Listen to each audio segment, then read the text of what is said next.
Stuff goes in circles here. Drinks, wheels, life. For the guy who created this and the young people working here.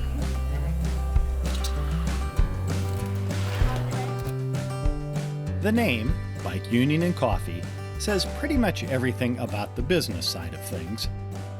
Fixing and selling bikes, making and selling drinks. Do you have chai tea? Yes, we do. Okay, want to get a chai tea?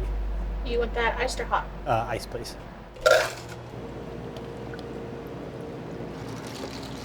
Here's your tea. Oh, thank you. Michaela and co-workers are what's different. I was a foster kid from 15 through 19 in my age gap. So. I was put into foster care at 2. What was your foster care experience like? It was just a lot of moving to different homes. 8 or 9 in 4 years. Wow. And then all of a sudden you hit 19 and... Yeah. Hitting 19 means aging out of foster care for more than 300 Nebraskans a year. If you look at that demographic, there's a whole host of negative outcomes that are associated with it. But I think the thing that really stood out the most is there's a 50% unemployment rate in that demographic.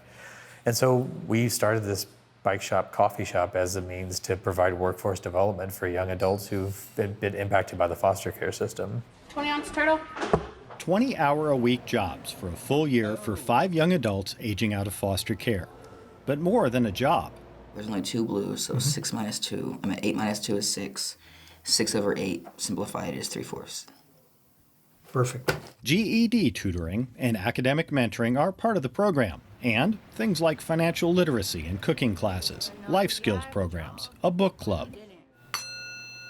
And mindfulness meditation, learning how to regulate emotions. This is where you come back to over and over whenever the mind wanders off. It's got to be out of left field to them. But of all the programs we do, I feel like it's the one that comes up in the daily talk with them the most.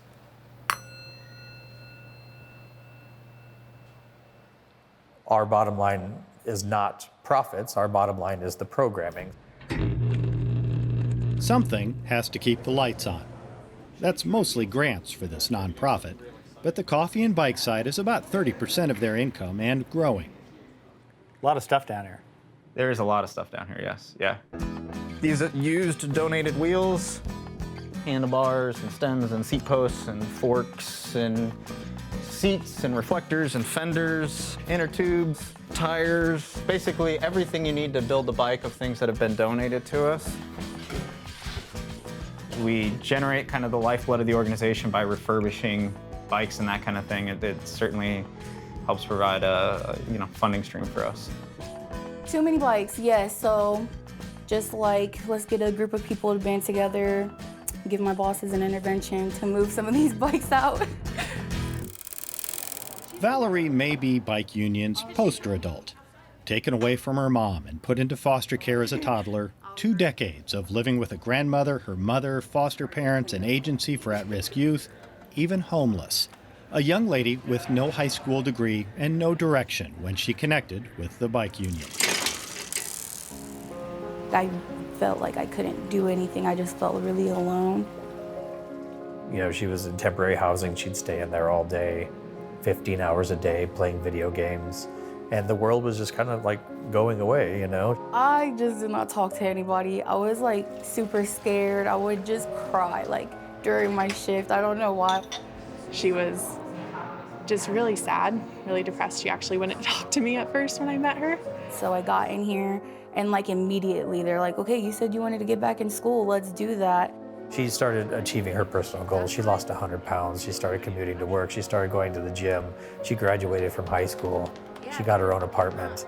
And to see her just like come out of her shell socially, like has been huge. She has goals now. She sees hope for her life. She is a different person completely. I really look at this place as like my family. I really think Valerie's is one of my favorites. Changed my life completely. Completely. probably my favorite thing to make because it's just, we just chill here watching the beans, you know? It's nice. When Valerie graduated from the bike union program, Summer knew he had to keep her around because of how she influences others. Is it expanding? Yep, you blossomed them perfectly then. He hired her as shift supervisor, and Valerie is also going to school with an eye on being a social worker. Pulling from her life story to help others, something a guy from South Omaha understands. So this is the old neighborhood. Yeah, this is the old stomping grounds. It's always really cool to be back here, I think. Wasn't easy growing up here, was it? And it had really nothing to do with the neighborhood. You know, yeah, I'm not gonna lie, the childhood was rough and there was some instability, you know. So my dad brought a lot of stability into the situation, and when he went away, it kind of left me in a pretty unstable situation. So In what way?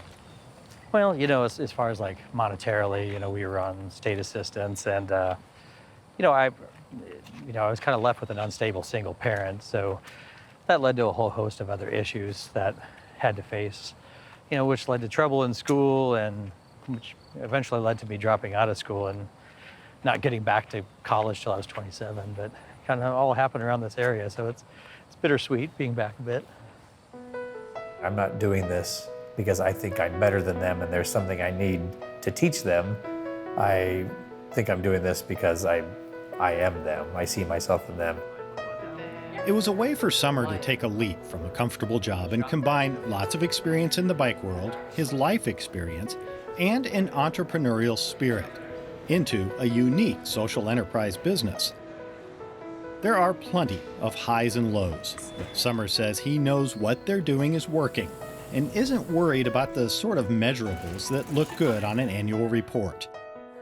The same sort of maverick attitude, his term, not mine, that drives Summer to keep this small, impacting a handful of Valerie's, Michaela's, and Terrence's at a time. We know that young adults age out of foster care system, and we know the negative outcomes that they face, but it's something that continues to happen. The only conclusion to draw is that we view them as a disposable demographic, and I think that's something that it really makes me angry, and it's something that I want to make sure that we fix. Here, Maya, here.